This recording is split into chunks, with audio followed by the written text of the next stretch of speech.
Hello, everybody. Welcome to Growing a Marketing Agency in 2022 with Mention and Planable. We'll be your hosts for this afternoon, evening, morning, wherever you're based. Feel free to ask any questions when they come up. There is a little tab on the bottom right where you can write your questions. Feel free to also use the chat to discuss with each other or ask us anything as well. I will hang out here for just another couple of minutes while we wait for any extra people to join. But in the meanwhile, feel free to say hi in the chat. Let us know where you're joining us from, what agencies you're from, what types of agencies you work for. We'd love to know, all about you. And also if you can hear us, that's always good.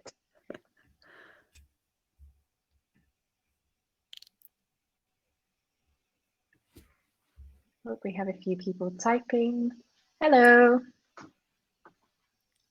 Hey, everyone. Just to let you know as well that the session will be recorded. So if anything happens and you need to log off, you need to answer a doorbell, there's a colleague bothering you, feel free to leave and come back or not. You'll have the recording at the end sent to your email once the session is finished. Hello, everyone. So we have some guests joining us from Nigeria, from US Virgin Islands. I am based in Paris, France. Okay, yeah. Great. Good to see you all. Just going to now start the session. So first, going to start off by introducing myself. Who am I? I'm Francesca. I'm the head of content here at Mention. I have a lot of experience working both in startups, scale-ups, like Mention is, and also agencies. But not only in content marketing as I'm doing currently, but also have dabbled a bit in SEO, search marketing, and social media marketing. So the kind of full scope of things. For those of you who may not be familiar with Mention, we're actually a media monitoring and social listening tool. So we allow you to track your brand, competitor, topics, etc. We have many features optimized for agencies who need to monitor on behalf of clients, such as custom reporting, instant notifications, and many other features. I'll pass over to Miruna to introduce herself. Hi everyone. I'm so glad to see people joining in. I am Miruna. I'm currently the CMO at Planable, and I've been here for the past 4 years. During which time I've led the company's growth efforts, and we've grown 50x during that time, and we really continue going up, which is great to see. Before that, I've been part of Uber's marketing team and Oracle's social media team. So I've ticked all the boxes from corporation to scale up to startup as well. And I specialize in everything, but I really like the analytics and conversion side of things. In terms of who Planable is, for those who don't know, we're a social media collaboration platform for teams to create, plan, approve, review, and finally publish their content on all platforms. Excellent. Okay. And now to share with you the agenda of what we'll be going through today. So we'll have around 45 minutes of us talking before we pass over to you at the end for any questions you might have in the chat or in the questions tab at the bottom. I'll be starting off today by presenting some data from our recently released Marketing Manager Mindset report, where we've picked out some of the insights that will help you to better understand the marketing landscape in 2022 and to really kind of peek into the minds of your potential clients We'll go over things like the industries and the company types that have the biggest budgets, which is always a good question to have in mind. How COVID-19 has also affected marketing strategies across the board, and extra things like marketing goals, channels, and social related statistics as well. The second part of my presentation will also be around how to define your own goals as an agency. So marketing your own agency to potential clients, and benchmarking across 190 other agency marketers, honing down on what other agencies are prioritizing with their own marketing strategies. And then the last section, Marina will take the mic.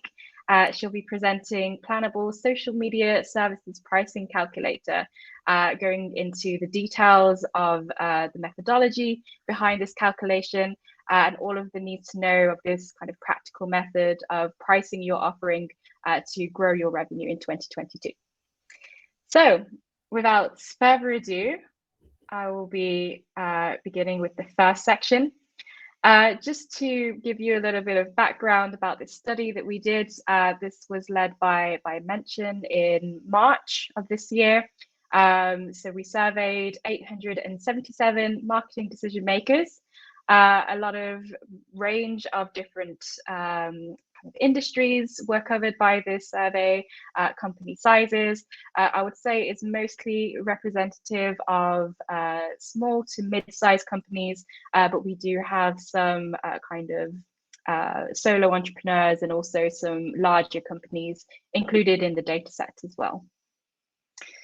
So our first, of course, interesting statistic to share of the data set. We had a large range of budgets, but the majority were under around 500 US dollars, 500,000 US dollars annually.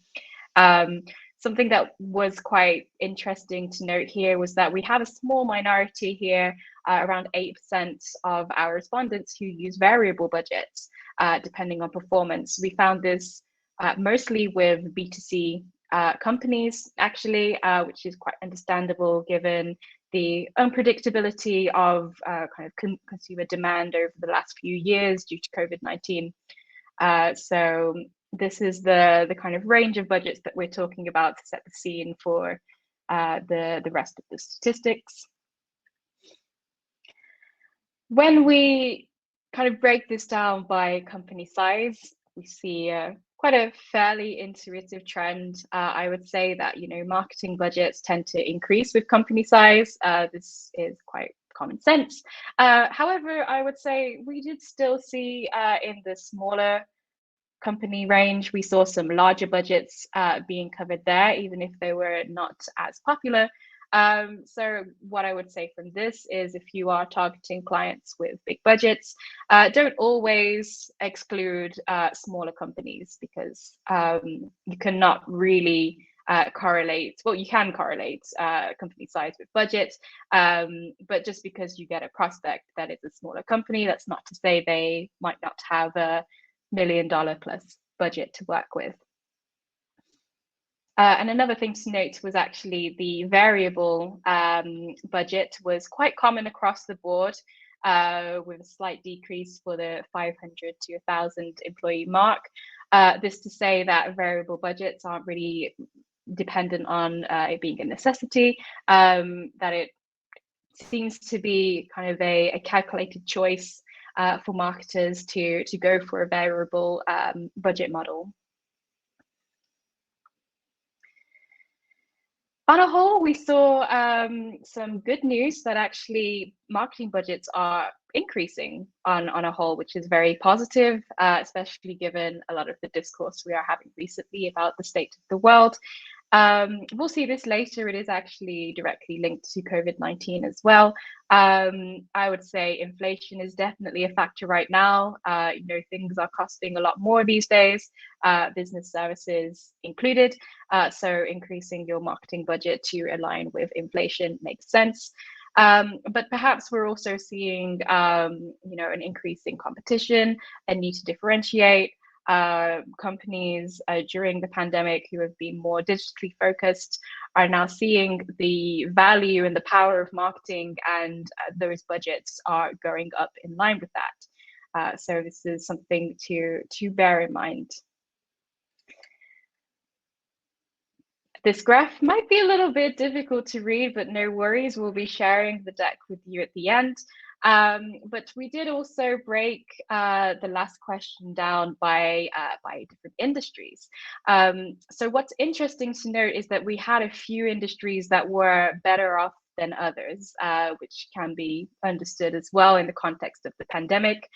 Some of the industries that were most likely to see a budget increase were healthcare, manufacturing, and also science and technology, chemicals and pharmaceuticals, as well as entertainment. So the last three actually didn't see any budget decreases at all, according to our survey respondents.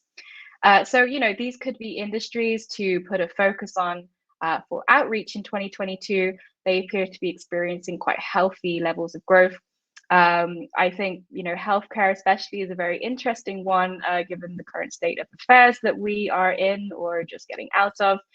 We know that healthcare organizations, they've been under a lot of pressure during the pandemic. And, you know, this kind of marketing budget increase could be an indication of, you know, more public health awareness campaigns as the pandemic seems to be diminishing in importance at the moment. It definitely seems to be the case here in Europe, perhaps not where you're from, but yeah, it's still interesting to note. Another industry that was quite interesting was the entertainment one.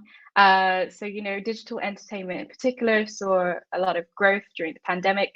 But we've all heard news recently of Netflix, for example, experiencing quite major losses and investors drawing out. I would say, you know, this industry is becoming more competitive. There are a lot of offers in the entertainment industry now. So this, again, can be, you know, linked to increasing marketing budget to help to bat off the competition in this sense. On the other hand, unfortunately, industries that did not fare so well since 2021, we saw construction, amusement and recreation, and lastly, hospitality, leisure and tourism. The last one we know took a really big hit from COVID-19 and is still suffering those effects. So this is perhaps client industries that you might not want to target in 2022. So how did COVID-19 actually impact marketers' strategies? Actually, overwhelmingly, there were a lot of positive effects. So that's something good to note. We saw that, you know, marketers took the opportunity to really increase their budgets, as we saw. But most importantly, they were putting that increased budget into new marketing channels. So, you know, venturing into new territory as a marketer is always a challenge. And, you know, having experts on hand to be able to help with these changes, perhaps calling on agency help is always welcome.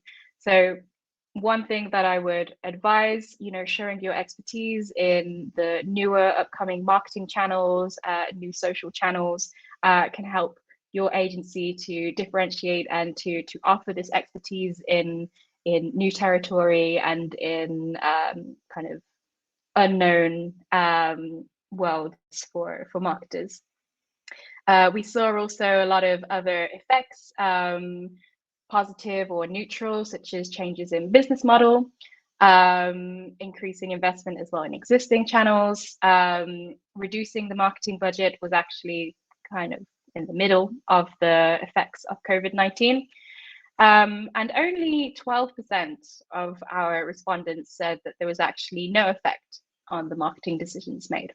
So mostly some change has been made. So what are the marketers' goals in 2022?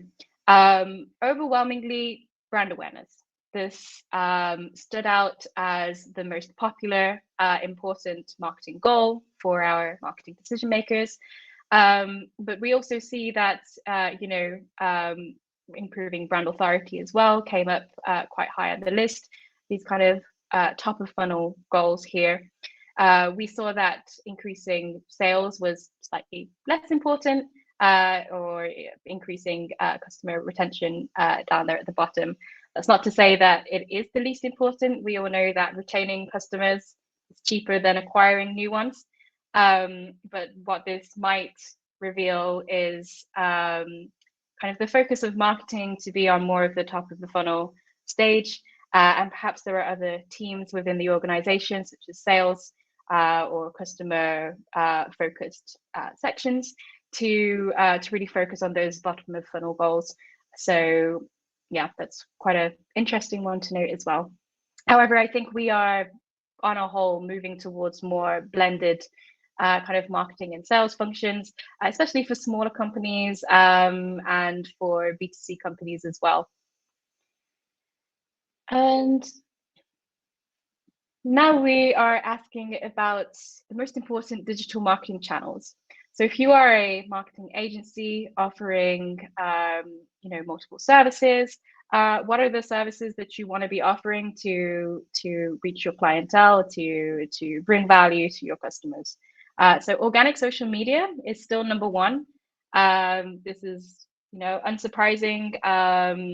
We are really in, a social boom right now. A lot of kind of smaller companies who don't have perhaps the time or the budget and can only pick one digital marketing channel to go for. Social media can help you to smash multiple goals at once. So that makes a lot of sense. We see in second place, actually, organic search, SEO, whereas this was not the most used marketing channel. It seems to be high up for importance. So for those who are using SEO and those who are actively getting involved in improving their SEO rankings, clearly they're seeing this as something that's paying off. We see also paid social media up in third place, paid search over here in fourth. Our top three are quite level between 72 and 61% of our marketers responding that these are the most important. If we're looking more towards the bottom of the scale, we see that referral marketing is down there at the bottom. Interesting because there are a lot of debates and a lot of people talking about how effective word of mouth marketing is. We do tend to say that it is more effective than other methods. So it could be just a gap of, people are unsure of how to implement this really, or it's perhaps not working for them, the methods that they're trying. We see also press relations quite low down. I think more and more, as social media takes more importance and press is becoming a little bit outdated, some might say, this is, dropping down the list somehow. So since social media was an important channel for marketers, it makes sense to dig a little bit deeper into, brand social media strategies and what they have in mind. Something interesting that we're seeing here is marketers are actually using on average between 3 to 5 social media channels. They're definitely not just using the one. We have a very small minority of people who are using 12. Not sure how they're managing that. If they must be getting some help somewhere, whether that's from tools or from agencies. But on average, between 3 to 5 social media channels. That's not to say that they have, a strong strategy defined for all of those channels. It's just to say that those are the ones that they are using, perhaps just to have their brand present. That's where their audience are present. But yeah, the main takeaway from this is, marketers are expecting from perhaps their social media agencies, agencies that are specialized in multiple channels and that can manage multiple channels and can kind of, equalize the strategy amongst them. And then the next question begs to say, what are those social media channels that organizations are using? Very surprisingly, something that I don't quite understand is that Facebook still seems to be on top. We talk a lot about TikTok and Instagram, these kind of younger platforms taking the limelight. But no, we're still seeing in 2022 that Facebook is the most used social media channel for digital marketers. We see in second place Instagram coming just after. A little bit of a gap, 66% here for Instagram to 51% for YouTube. YouTube is also not surprising to be quite high up, as we do know that video is a very popular format to be watching right now. If we get towards the bottom of the list, we have some more of the kind of more niche platforms such as Medium, WeChat, Reddit, all quite notoriously difficult for marketers to really get a strategy or to get their head around. If you've ever tried Reddit marketing yourself, then you'll know that the community over there are completely, they take no prisoners. So you have to really get your strategy right. So yeah, that is the order of the most used social media channels. We then kind of reframed this by asking just which one channel is most important. If they had to stick to just one channel to use for the rest of their strategy and they couldn't use any other, which one would it be? Surprisingly, it was still Facebook. With 40% of our respondents, they would still get rid of all the other channels and use Facebook, which is, for me, that's very fascinating, given the discourse around Facebook and around Meta right now. One difference we see when we are evaluating social media platforms by importance is LinkedIn. From the previous slide, we saw LinkedIn all the way down here in 5th place as the 5th most used channel, but it has now risen up to be the 2nd most important for those marketers who are actually using LinkedIn. I think, LinkedIn has been a bit of a difficult subject, but across our respondents, we saw that it's not only just being used for B2B and agency marketers, but also for B2C marketing as well. So, I think there isn't enough talk out there about LinkedIn marketing and LinkedIn best practices. People do talk a lot about Instagram, about Facebook, about Twitter. But if you really want to set yourself apart from other social media agencies, LinkedIn could be one to focus on to help support those clients who clearly see it as something that's important. And another thing to note is TikTok also decreases in importance for those who are using it. We saw TikTok in 7th place with 21% of our marketers using it. We're now down in 1, 2, 3, 4, 5. Well, still in 7th place, but the percentage of people who consider it to be important has dropped quite significantly, down to 8%. So perhaps marketers, they're experimenting with it, they're using it, but they're still not sure yet how to properly leverage it. So that's another topic to bear in mind. So yeah, some of the takeaways, the ones to remember, the ones to note that I would say, is that company size has an impact on marketing budget, but just never assume that a small company doesn't have the budget needed to succeed, to be one of your clients. The majority of companies, especially B2B companies, actually experienced an increase in marketing budget. Take advantage of that, encourage your clients to adopt new channels, to branch out, to diversify their marketing strategies. This is definitely a trend that we saw coming out of COVID-19. Organic social, it's still top. It's top used, top priority. So this is, I don't think this is going to change anytime soon. And lastly, we saw that, okay, the charts were not included here, but marketers are actually diversifying their content offering as well. But in terms of content marketing, the focus is mainly on video, which we saw with YouTube being quite an important social media channel as well.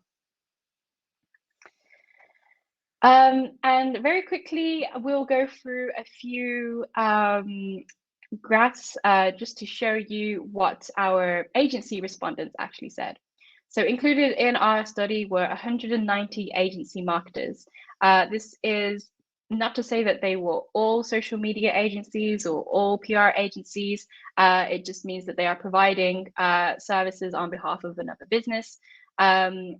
That's just to let you know so that you can benchmark, what you're doing versus other agencies, perhaps get some inspiration for your own marketing kind of strategy. So we asked, all the same questions. The data has just been presented differently. So first of all, we saw the trends in terms of marketing budgets to be quite similar. The majority less than $500,000. However, compared to the bigger picture, the marketing budgets for the agencies that we surveyed were a little bit lower. There was also a slightly higher chance that agency marketing budgets would decrease in 2022 rather than increase. So we found that 56% of the agency marketers were going to increase their budgets versus 60% for the bigger picture, and decrease around 22% of the agency marketers versus 17% on average. So on average, things are not looking as good for agencies as other types of organizations, unfortunately. As for the marketing goals, so we compared agencies versus different types of companies, so nonprofits, B2C, and B2B. We found here, agencies were quite different to other organizations. Increasing brand awareness, while it was still the top marketing goal, it was proportionally less important compared to other goals. Actually, the various goals that we asked about that our survey respondents gave us were, I would say, around equal. I would say that proportionally, kind of improving brand authority, which is this blue square here, and customer retention were slightly more important than other goals.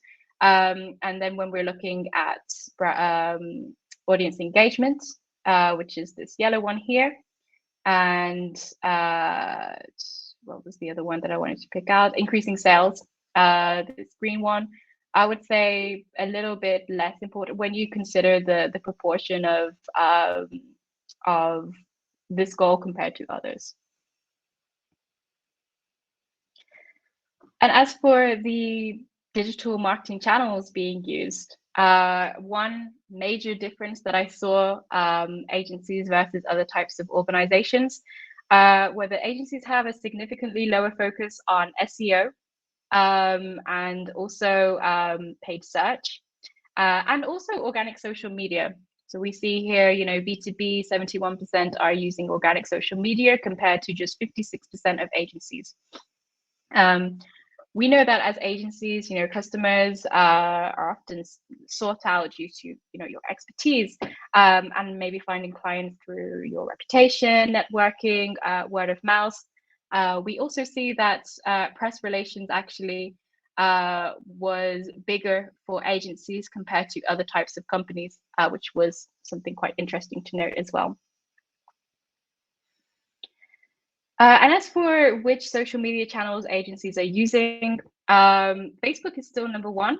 Facebook was number one across the board for everyone. Second place was LinkedIn, which is also not surprising. This is where the majority of your customers are going to be spending their time. And then we see kind of LinkedIn and Instagram equal. I guess Instagram definitely makes sense if you are showing off visual work. Or if you're a photography agency, if you're a content agency, even social media agency, Instagram does give you a lot of kind of options to share various visual content. and so on. The one thing that I also wanted to pick out was agencies were more likely to use TikTok than any other type of organization. And the last one for me before I move on to Miruna, what are the social media goals? So why are you using social media? We see here that agencies, which is the third one here, are looking more at building a digital community. Of course, increasing brand awareness was still number one, but building your digital community was quite a significant social media goal. And also, we saw that using social media to generate leads was more important for agencies versus other types of organizations. So this was quite an interesting one to note as well. So in summary, from the last section, we saw actually agency budgets slightly lower than average. In terms of evolution, unfortunately, agencies had a lower than average chance of increasing their budget. Agencies as well are more likely to be focusing on building a digital community, customer retention, and building brand authority.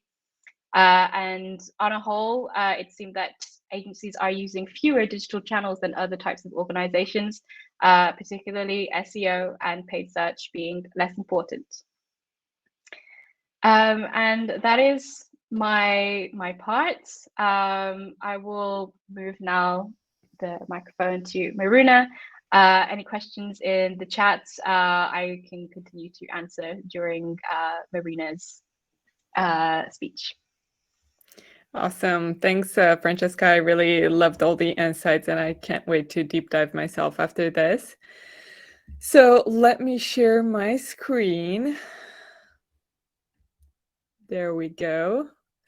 Can you confirm, Francesca, that it's all visible? Yeah, it's all good. Awesome. Okay, so I am taking over, and we'll talk about pricing social media services now. So before I get into the nitty-gritty of this, I wanted to give you a bit of context. The story starts about a year back when we as a company, and a quick reminder about that, I'm Miruna, the CMO at Planable, and Planable is a social media collaboration tool. So about a year back, we decided we wanted to build this really valuable piece of content for one segment of our audience. And as it may seem obvious, a big segment of ours is agencies that offer social media management services. So after we decided that target, we really wanted to understand what their biggest need is. And to do that, we didn't just want to jump in a room, brainstorm ourselves, and kind of intuitively pick one of their needs, but we wanted to really find that existential problem of theirs. So to do that, we really dove deep into research. More specifically, we infiltrated ourselves into groups to see, what you talk about and what you ask each other and what you want to learn. We asked the agencies using Planable and our customers. And we even, looked at keywords and volume to see the queries that were most researched. And that is how we decided and how we found that a huge struggle for most agencies seemed to be deciding on their prices, what those should be, how they should look like, what the range and how they should vary.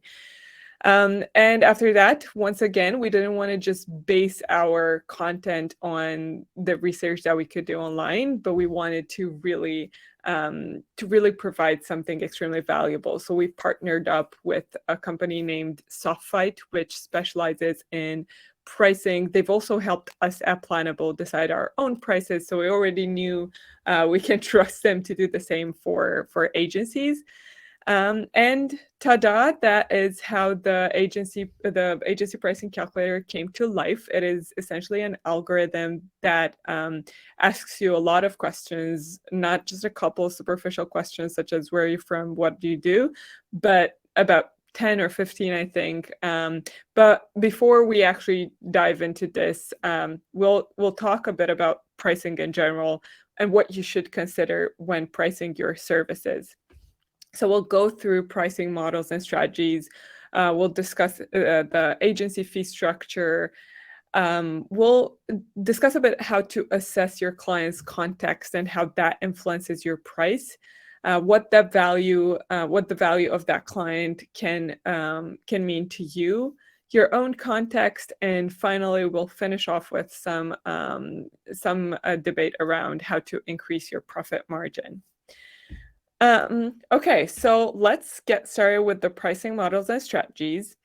Now, if you've ever researched this topic online or pricing in general, I'm sure you already know that there are so many resources out there, and it gets super confusing super fast. So we'll keep it simple for this webinar. There are three main pricing models. It's either cost-based, competition-based, or value-based.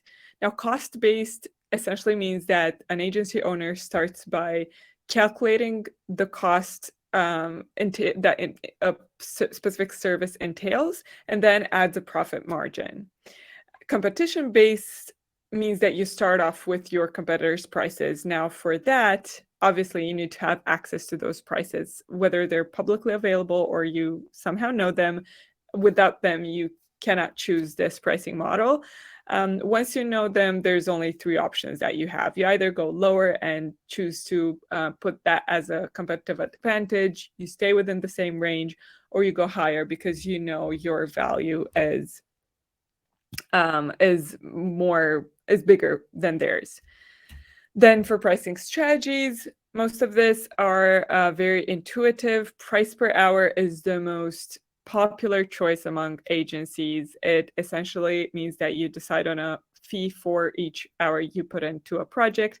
The only note here that I would have is to always remember that not all hours are billable. You have admin tasks, and they have to be built in this price per hour. Price per activity or task usually is very useful when you have some clients that only want help with a very specific thing. For example, a company could come in and ask you to set up their Facebook ads account, but then they want to move that in-house. You may choose to take on some projects like these just to establish new relationships, and then you should price per that specific activity. Fixed price is when you commit to delivering a specific project for a fixed price. And retainer-based price is, I think, the type of pricing that most agencies aspire to reach. But the good news is that in social media, I think it fits very well because it's an ongoing thing. It's, as we all know, you don't post one time and go viral. So it's always, there's always work each month, and it's more or less predictable at some point. So it's easy to set a retainer price, and it's easy for clients to understand why it would help them as well. And performance, finally, based price means that you are paid or you charge based on the performance of your work. That can be a bit more difficult to do in social media, at least organically, just because it varies on so many factors, but it is something that you can choose to do. I would also add to all of these that these are not mutually exclusive, so you don't have to choose one and forget about all the others. You can combine some of these. For example, you could have a fixed price per a specific project as well as a retainer-based price. In social media management, I think a good example would be the ongoing work goes on a retainer-based price, but for very complex annual reporting that has a separate fixed price. Moving on to agency fee structure, it usually means how your pricing is displayed to clients. So if everything we've talked about until now was about the information that and the way you structure it inside the company, this is what your clients see. So the standard list of prices is there's this very heavy research topic and this model of good, better, best, basically having three-tiered packages, and that helps in a lot of ways. The theory is that having these kind of 3 packages allows your pricing to both attract new customers as well as retain and upsell current customers. That is because, the lowest tier kind of helps companies come to you and soft commit at first, maybe choose you for a very particular part of their business, of the services they need. And after they gain trust and a relationship with you, they can go to better, you can retain them there, and finally upsell them to one of those all-in packages that really makes them one of your biggest customers. I can say that, it's customary to think of these packages in terms of software businesses or other types of businesses, but it's not necessarily, it is very doable to implement them as an agency as well.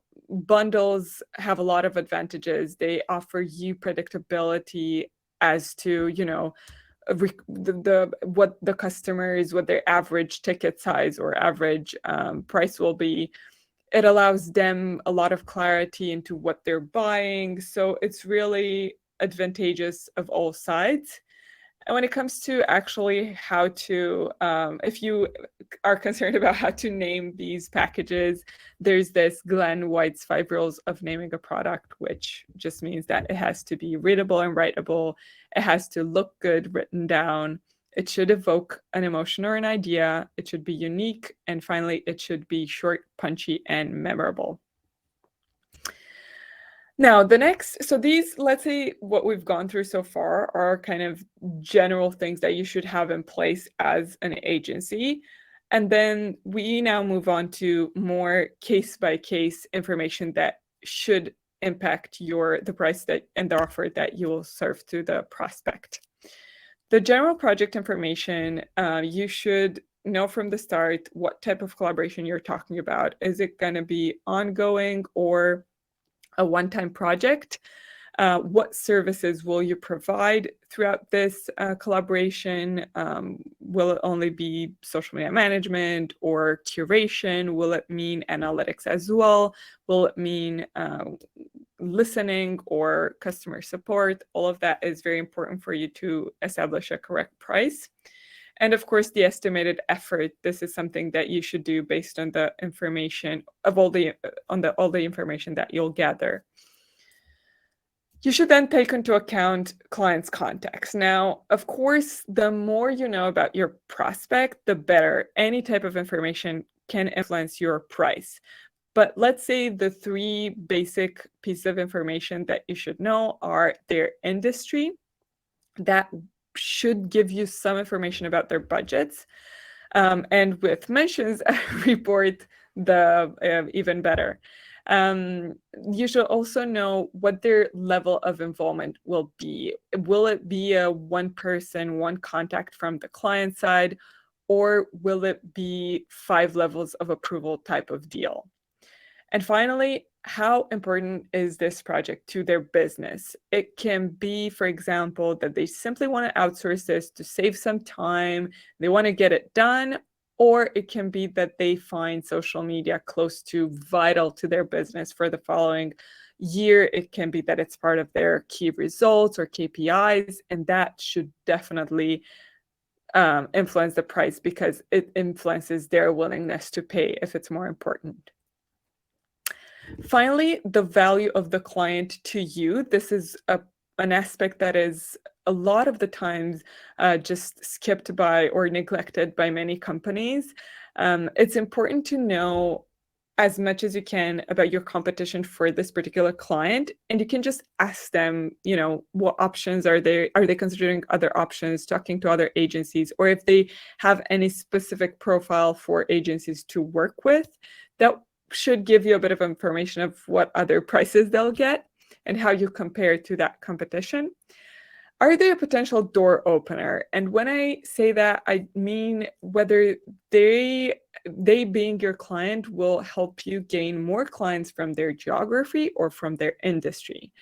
And on another aspect is their value to your portfolio. And to this, we refer mostly to their, logo or their name. If they're big, well-known, will they help you sell easier?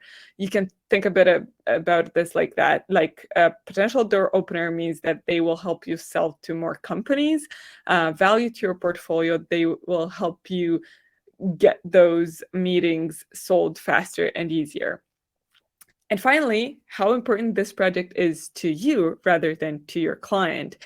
Meaning, is this just a nice to have? Are you already close to capacity for your agency? Or are you going through a time where a new client is very important to get? Finally, your context. So basically, this includes the type of project experience that you have. How many such projects have you dealt with in the past? How junior or senior your employees are, or at least the employees that will be involved in this project. How much industry experience you have as a business, and again, for your employees.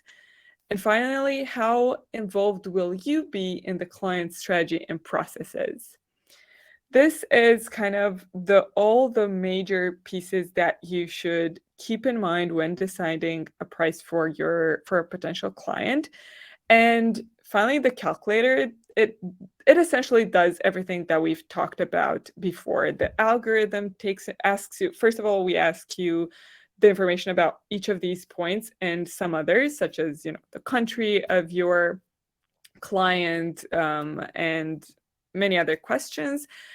And each of these have some score in the background, and at the end of it, you'll get a range telling you that you can price from a minimum to a maximum. And it also gives you some information about the minimum and maximum asked in that market by other agencies. So we're getting to the end of this, to the cherry on the top. How can you increase your profit margin? And this is a very straightforward, I took at least a very straightforward approach to this. The first and most obvious choice is to just increase the price.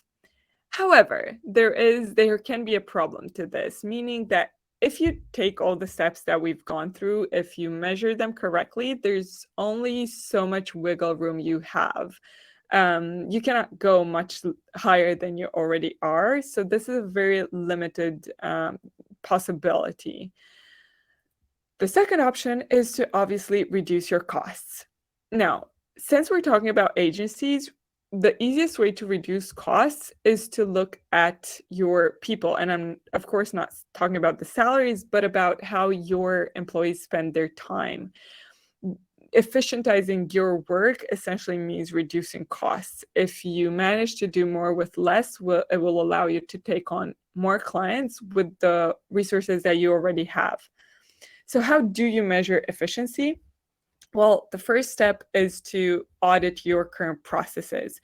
Talk to everyone in the agency, ask them how they do what they do, what channels of communication do they use, how do they collaborate within the company and with clients, when and how much do they copy paste or do any such manual processes.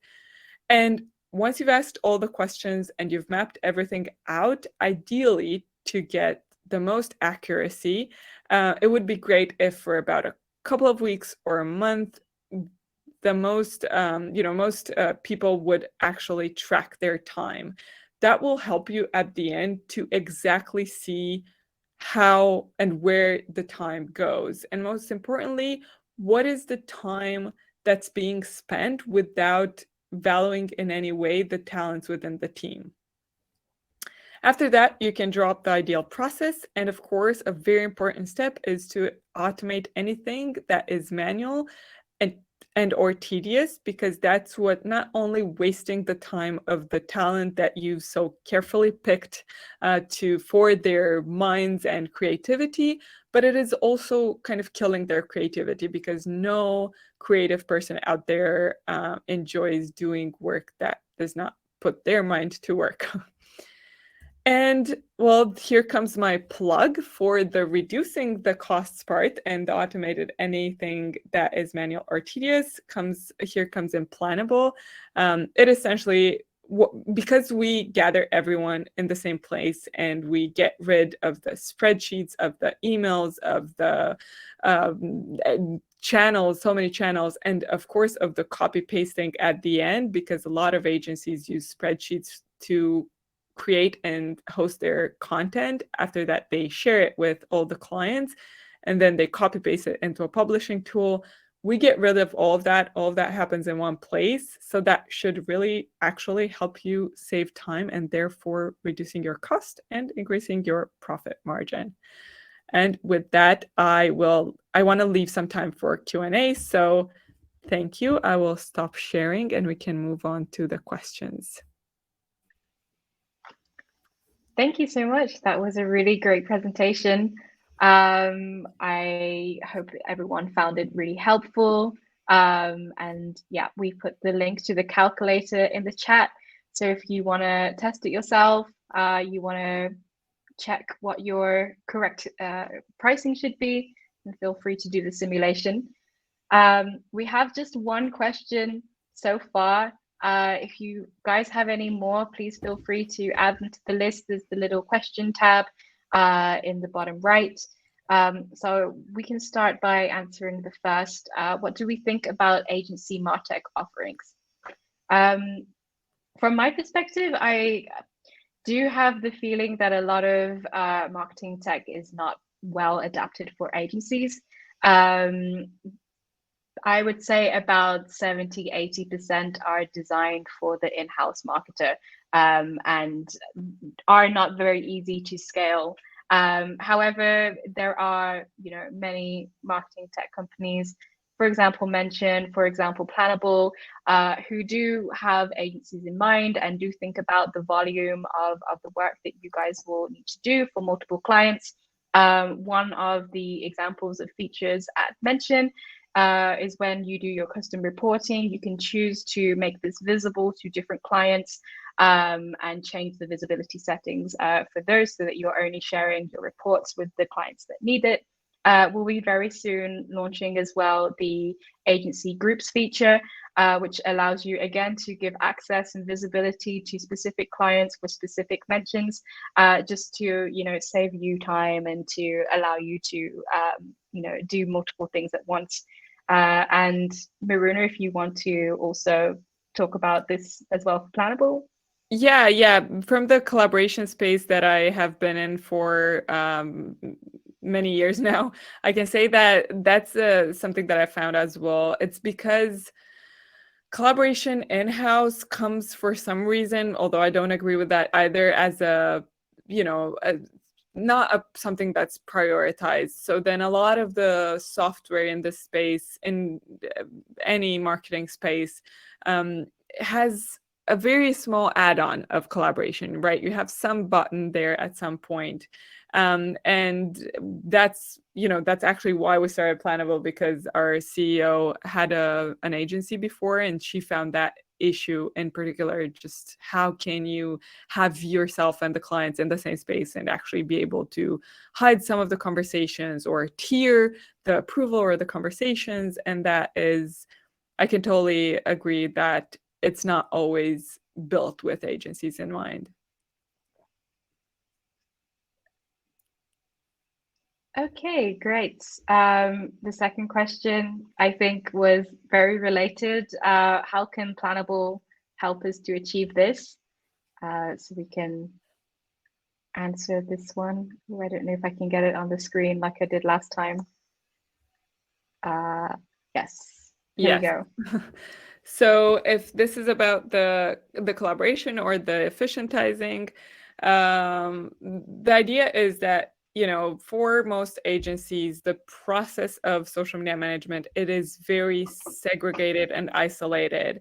You start by discussing in-house, planning drafts, and then asking yourselves, the designer, the copywriter, and everyone for their input.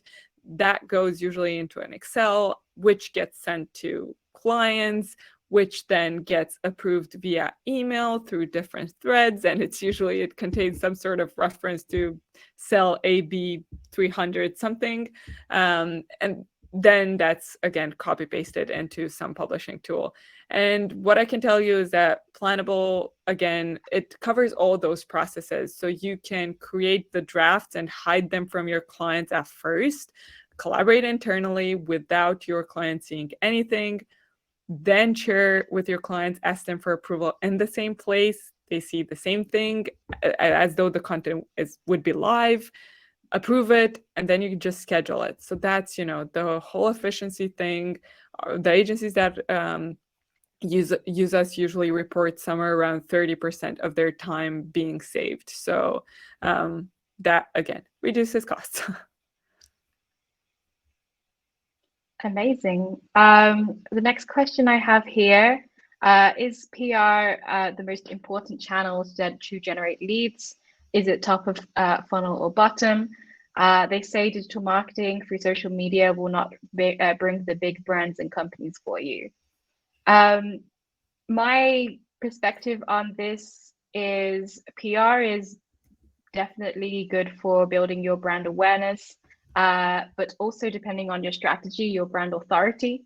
So depending on the topics that you're focusing on, the publications that you are appearing in, I would say it is primarily top of funnel for awareness, but it also depends on which stage a potential prospect or a person is in. Perhaps they are already considering your brand. They just need the extra push, something, just seeing your brand, your agency mentioned alongside, something else or in a publication that they trust could just be the extra push they need to, make that decision to go with you versus another agency or company. So I would say it's difficult to define it as a single, tactic linked to one stage of the funnel. But yeah, it's true. It is primarily at top of funnel. For the second part of your question about digital marketing through social media not bringing big brands and companies, I would say it also depends, because at the end of the day, as social media marketing, you're not really targeting companies. You're targeting the people who work for those companies. People like myself, Marina, you will spend, your downtime scrolling on social media, and if you come across, great content, a good video, something really informative that also, influences your impression of that brand.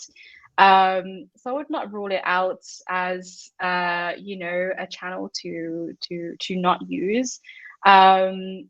And again, the only way to really know that is by doing your own analytics and doing your own kind of attribution model and asking your clients, where did they hear about you?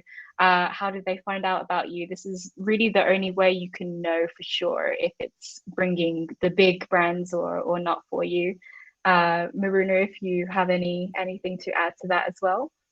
Yeah, I agree with everything you said regarding the PR. I think it can be used in any ways. It's most often used as brand awareness, but it sometimes can be used just as links you can share throughout the sales process because you feel like credibility. That is, if you feel credibility is something that stands between you and getting clients. Often, if that's the case, then if you have a few articles in Forbes that you can just forward when you're talking to your prospects, that could very much help you and your growth. And yeah, as for social media, again, for agencies, it's a lot about becoming a resource to people in marketing. And once you do that, at some point, it's not a very short process, right? It's about positioning and time and getting connections and followers. And at some point, you'll definitely reach the marketers at big brands as well. Okay. I think the next question is definitely for Maruna. It was very relevant to your presentation. When it comes to increasing our prices as an agency, what are the top 3 things we should think about before doing it? Yeah, sure. So it's first of all, it's the question of whether you can increase your price. And for this, there's a few things that you can look at. First of all, of course, your competition. If you're already very much above all your competitors, then that's probably not advisable. Or you can obviously become this one agency that does amazing things for just a couple of clients. But it has to be a very uh, assumed choice. And in terms of the second thing is that you can actually ask your customers if you have a big enough base, or if you have at least leads or newsletter subscribers.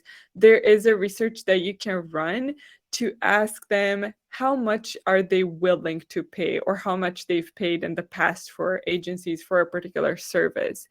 Most often than not, you'll find that the willingness to pay is above your actual price. And yeah, increasing your price usually makes sense. And it's usually, the bottom line is usually positive. You'll get fewer clients, but they will actually cover the ones that you lose. That's good advice. I will finish with just the last question as we're at the end. The question is, what's your short advice for agencies to keep generating new leads? Since it's a short question with a short answer, I think we can do this one without going over too much. Honestly, one of the best lead generation tactics that we use at Mention is co-marketing and partnerships, and increasing our visibility through working with other brands, just as we're doing now. We're partnering with Planable on this webinar. Find partners that are targeting the same audience as you, not necessarily competitors. You can target with brands, you can target with other agencies who perhaps complement your efforts. I highly advise this as a way to generate new leads. Perhaps Maruna, if you have a tactic that you like to use for lead generation. Yeah, I can say, what we do here at Planable, which is, again, we are interested in generating leads as well. I personally, as a marketer, I prefer the evergreen types of lead generation tactics, such as, the pricing calculator. That in itself, we expect it to be relevant long time from now as well. Will of course adapt to inflation, which apparently is a big deal right now. But other than that, it's probably always going to be a top of mind for agencies. And in terms of how we promote that, or how that generates leads, since people are actually interested about this and they're searching for this, that in itself, through SEO, it brings us leads constantly. So those are the types of tactics that I usually look for when deciding to do something for lead generation. Yeah, and also combining the two, evergreen content with co-marketing partners is a definite surefire way of, boosting that to the max. Yeah. So yeah, thank you all for joining us. We really loved having you. We hope that you got something valuable from these presentations. We will be sending all of the resources after the session is finished, as well as the full recording of the session, so you can rewatch it or share with your colleagues, or just as a reminder. So thank you very much. Hope you all have a great day, evening, morning, whatever time it is, wherever you are, and hopefully see you at another event of ours soon. Bye, everyone, and thank you as well. Bye.